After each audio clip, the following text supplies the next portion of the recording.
लिवजहिही व बिइस्मिही, और आप कुर्बानी करें अल्लाह की रज़ा के लिए और अल्लाह के नाम के साथ। इज़ा नहरता, जब आप कुर्बानी करें, मुखालिफन लिअबदतिल अवसानी फिन नहर लहा, बुत परस्तों की मुखालफत करते हुए उन बुतों के लिए कुर्बानी करने में, यानी बुत परस्त बुतों के नाम पर कुर्बानी करते हैं, उनका नाम लेकर जानवरों को ज़बह करते हैं, तो आप उनकी मुखालफत करते हुए अल्लाह के नाम पर जानवर को ज़बह करें और आप कुर्बानी करें। तो इन्होंने वनहर की एक ही तफसीर बयान की कि आप अपने रब की रज़ा के लिए कुर्बानी करें और अल्लाह के नाम के साथ कुर्बानी करें। तो इससे पता चला कि सही कौल के मुताबिक वनहर से मुराद जो है वो कुर्बानी करना है, और अल्लाह ताला ने सूरह कौसर के अंदर लोगों को कुर्बानी करने का हुक्म अता फरमाया। अहकामुल कुरान लिल जस्सास के अंदर मौजूद है वहाज़त तावीलु यतज़म्मनु मानयैनी, और ये तावील दो मानी को मुतज़म्मिन है।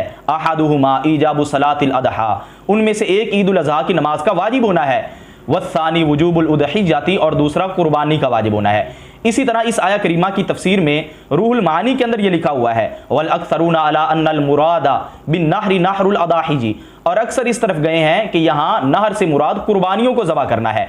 तो लिहाजा सही कौल और अक्सरियत का कौल ये है कि वनहर के अंदर अल्लाह ताला ने कुर्बानी करने का हुक्म अता फरमाया, और वो जो हुक्म है यानी अमर, ये वजूब के लिए आता है, जिस तरह के उसूल शाशी के अंदर ये मौजूद है वस्सहीहु मिनल मज़हबी अन्ना मुजबहुल वजूबु इल्ला इज़ा क़ामत दलीलु अला खिलाफिही।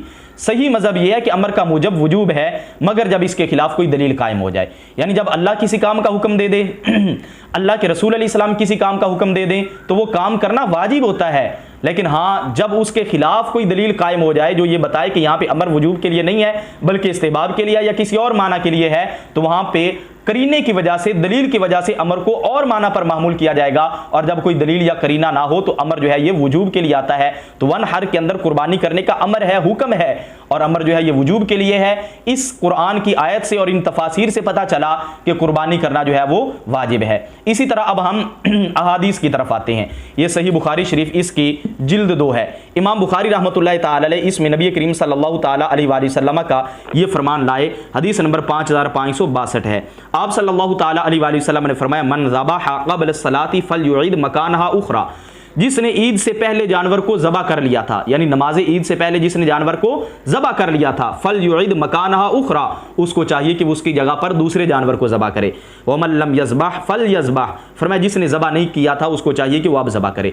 इससे पता चला कि कुर्बानी वाजिब है, बुखारी की सदी से पता चला, क्योंकि नबी करीम सल्लल्लाहु ताला अलैहि वसल्लम ने फरमाया कि जिसने नमाज ईद से पहले जानवर ज़बह कर लिया था, अब ये नहीं है कि उसको माफ़ी है या ये सुन्नत था तो लिहाजा इसको करना ना करना बिल्कुल बराबर है, बल्कि आप सल्लल्लाहु ताला अलैहि वसल्लम ने फरमाया उसे चाहिए वो इसकी जगह पे दूसरा जानवर ज़बह करे।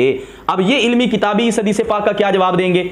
नबी करीम सल्लल्लाहु ताला अलैहि वसल्लम ने फरमाया कि जो कुर्बानी से पहले, ईद से पहले जानवर ज़बह कर ले उसको चाहिए कि उसकी जगह पर दूसरा जानवर जो है वो ज़बह करे। इसी तरह ये सही मुस्लिम शरीफ इसकी जिल्द 2 है। इसमें इमाम मुस्लिम रहमतुल्लाह ताला अलैह नबी करीम सल्लल्लाहु ताला अलैहि वसल्लम का यही फरमान लेके आए, 5067 नंबर पर यह हदीस पाक मौजूद है।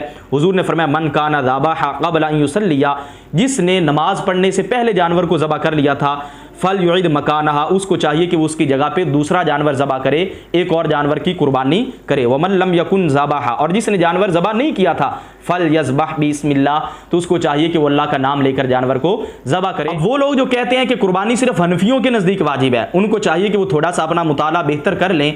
इस हदीस पाक की शरह में इमाम नववी रहमहुल्लाह आप क्या लिखते हैं? आप फरमाते हैं वक़ाल रबियातु वल औज़ाई व अबू हनीफा वल लैसु हिया वाजिबतुन अलल मूसिरी।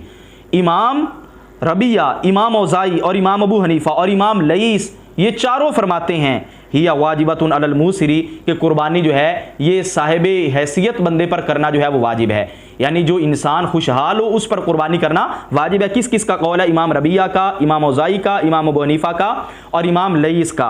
और आगे फरमाते हैं वाबिही क़ाल बादुल मालिकिय्यती, यही कौल बाज़ मालिकियों का है कि वो भी कुर्बानी को वाजिब करार देते हैं। और आगे आप फरमाते हैं वक़ाल नख़ई वाजिबतुन अलल मूसिरी। इसी तरह इमाम इब्राहीम नख़ई रहमतुल्लाहि ताला अलैह आप ये फरमाते हैं कि कुर्बानी करना जो है ये खुशहाल इंसान पर वाजिब है। तो इमाम इब्राहीम नख़ई रहमतुल्लाह ताला अलैह भी इसके वजूब की तरफ गए हैं, बाज़ मालिकिया भी इसके वजूब की तरफ गए हैं, इमाम लईस, इमाम अबू हनीफा, इमाम औज़ाई और इमाम रबिया ये कुर्बानी के वजूब की तरफ गए हैं। और आगे आप फरमाते हैं कि मोहम्मद बिन हसन फरमाते हैं कि कुर्बानी जो है ये शहरों के अंदर जो मुकीम है उस पर वाजिब है। तो इमाम मोहम्मद बिन हसन भी इस तरफ गए कि जो शहरों के अंदर मुकीम है उस पर कुर्बानी करना वाजिब है। तो ये सिर्फ हनफियों का कौल नहीं है। इसी तरह ये सुनन इब्न माजा है, इसके अंदर नबी